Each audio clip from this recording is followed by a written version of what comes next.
ശുദ്ധവായുവിന്റെ കരുത്തുറ്റ ഉറവിടമായ തുളസി ഒരു പരിധിവരെ സർവ്വരോഗ സംഹാരിയാണെന്നു പറയാം.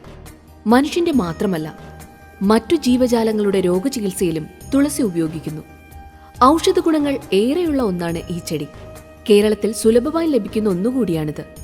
വേരു മുതൽ പൂവ് വരെ ഔഷധ ഗുണം നിറഞ്ഞ ഈ സസ്യം പൂജകൾക്കു മാത്രമല്ല, ആരോഗ്യ സംരക്ഷണത്തിനും ഉപയോഗിക്കാമെന്നാണ് നാട്ടുവൈദ്യം അനുശാസിക്കുന്നത്. ആയുർവേദത്തിൽ തുളസിയുടെ സ്ഥാനം വളരെ വലുതാണ്. ധാരാളം ഔഷധ ഗുണങ്ങളാണ് തുളസിയിൽ അടങ്ങിയിരിക്കുന്നത്.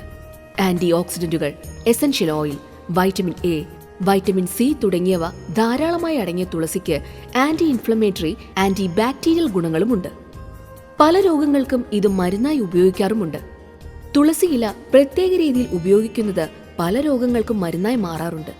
ഇതിന്റെ ഇലകൾ ആയുർവേദത്തിലും പ്രകൃതി ചികിത്സാ രീതിയിലുമെല്ലാം തന്നെ പല രീതിയിലും ഉപയോഗപ്പെടുത്താറുമുണ്ട്. ശരീരത്തിന്റെ ആരോഗ്യത്തിന് മാത്രമല്ല, ചർമ്മത്തിനും മുടിക്കുമെല്ലാം ഒരുപോലെ ഗുണം ചെയ്യുന്ന ഒന്നാണ് തുളസി. 4-5 തുളസിയില എല്ലാ ദിവസവും രാവിലെ വെറും വയറ്റിൽ കഴിച്ചാൽ തുളസിയിൽ അടങ്ങിയിരിക്കുന്ന ആന്റി മൈക്രോബയൽ, ആന്റി ഓക്സിഡന്റ് ഗുണങ്ങൾ രോഗപ്രതിരോധ ശേഷി കൂട്ടാൻ സഹായിക്കുന്നു. കുട്ടികളിലും മുതിർന്നവരിലും ഉണ്ടാകുന്ന ചുമ, കഫക്കെട്ട് എന്നീ രോഗങ്ങൾക്ക് തുളസിയില നല്ലൊരു ഔഷധമാണ്. ശ്വസന സംബന്ധമായ പ്രശ്നങ്ങളെ അകറ്റും.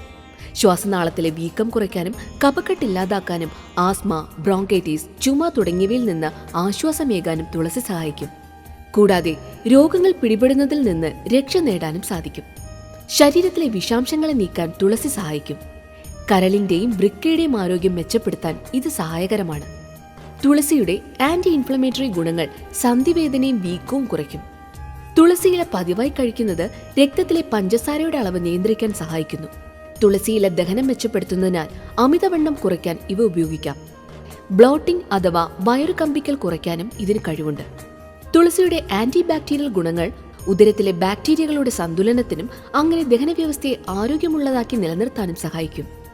കൂടാതെ പച്ചയ്ക്ക് ചവച്ചരയ്ക്കുന്നത് വായിലെ അണുബാധകൾ തടയാനും വായ്നാറ്റം കുറയ്ക്കാനും ആന്റി ബാക്ടീരിയൽ ഗുണങ്ങളുള്ള തുളസിക്ക് കഴിയും.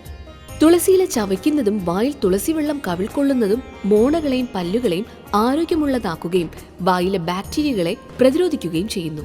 വൈറ്റമിൻ കെയുടെ കലവറ കൂടിയാണ് തുളസി. മുഖക്കുരു, എക്സിമ, ചർമ്മത്തിലെ മറ്റ് അണുബാധകൾ ഇവ അകറ്റാൻ ആന്റി ബാക്ടീരിയൽ, ആന്റി ഇൻഫ്ലമേറ്ററി ഗുണങ്ങളുള്ള തുളസിക്ക് കഴിയും. തിളങ്ങുന്ന ചർമ്മം ലഭിക്കാനും പ്രായമാകലിന്റെ ലക്ഷണങ്ങളെ പ്രതിരോധിക്കാൻ ഫ്രീ റാഡിക്കലുകളുടെ ക്ഷതം കുറച്ച് തുളസിയില സഹായിക്കും. ആന്റി ഓക്സിഡന്റുകൾ ധാരാളം അടങ്ങിയ തുളസി രക്തത്തിലെ കൊളസ്ട്രോൾ കുറയ്ക്കാനും രക്തസമ്മർദ്ദം നിയന്ത്രിക്കാനും സഹായിക്കും. ഹൃദയത്തിന്റെ ആരോഗ്യം മെച്ചപ്പെടുത്തുകയും ഹൃദയ സംബന്ധമായ രോഗങ്ങൾ വരാനുള്ള സാധ്യത കുറയ്ക്കുകയും ചെയ്യുന്നു. ഒരു അഡാപ്റ്റോജനായ തുളസി കൊളസ്ട്രോളിന്റെ അളവ് നിയന്ത്രിച്ച് സമ്മർദ്ദം കുറയ്ക്കാൻ സഹായിക്കുന്നു. മനസ്സിനെ ശാന്തമാക്കാനും മനോനില മെച്ചപ്പെടുത്താനും വിശ്രാന്തിയേകാനും തുളസിയിലേക്ക് കഴിവുണ്ട്. സമ്മർദ്ദവും ഉത്കണ്ഠയും അകറ്റാൻ പതിവായി തുളസിയില കഴിച്ചാൽ മതി. തുളസിയുടെ ഇലകൾ മാത്രമല്ല, അതിന്റെ പൂവും തണ്ടും വരെ നിരവധി രോഗങ്ങളെ ചെറുക്കാൻ ശേഷിയുണ്ട്. പനി മാറുന്നതിന് തുളസിയിലയുടെ നീര് കഴിച്ചാൽ മതി. വെറും വയറ്റിൽ തുളസിയില ചവയ്ക്കുന്നത് ജലദോഷത്തിൽ നിന്നും ജലദോഷപ്പനിയിൽ നിന്നും രക്ഷ നേടാൻ സഹായിക്കും. തലവേദന മാറുന്നതിന് തുളസിയിലയും ചന്ദനവും പേസ്റ്റ് രൂപത്തിലാക്കി നെറ്റിയിൽ പുരട്ടുക. നേത്രരോഗങ്ങൾ ചികിത്സിക്കാൻ കരിംതുളസിയില നല്ലതാണ്. കരിംതുളസിയിലയുടെ നീര് 1-2 തുള്ളി കണ്ണിലിറ്റിക്കുന്നത് വേദന അകറ്റാൻ സഹായിക്കും. അതുകൊണ്ട് തന്നെ ഭക്തിക്ക് വേണ്ടി മാത്രമല്ല, രോഗശമനത്തിനു കൂടി തുളസി നട്ടുപിടിപ്പിച്ചോളൂ. വീഡിയോ ഇഷ്ടപ്പെട്ടെങ്കിൽ സബ്സ്ക്രൈബ് ചെയ്ത് കൂടെ കൂടിക്കോളൂ. നമുക്ക് ഒരുമിച്ച് ലൈക്ക് അടിച്ച് യാത്ര പോകാം. കൂടെ ബെൽ ഐക്കൺ കൂടി ഒന്ന് എനേബിൾ ചെയ്തേക്കണേ.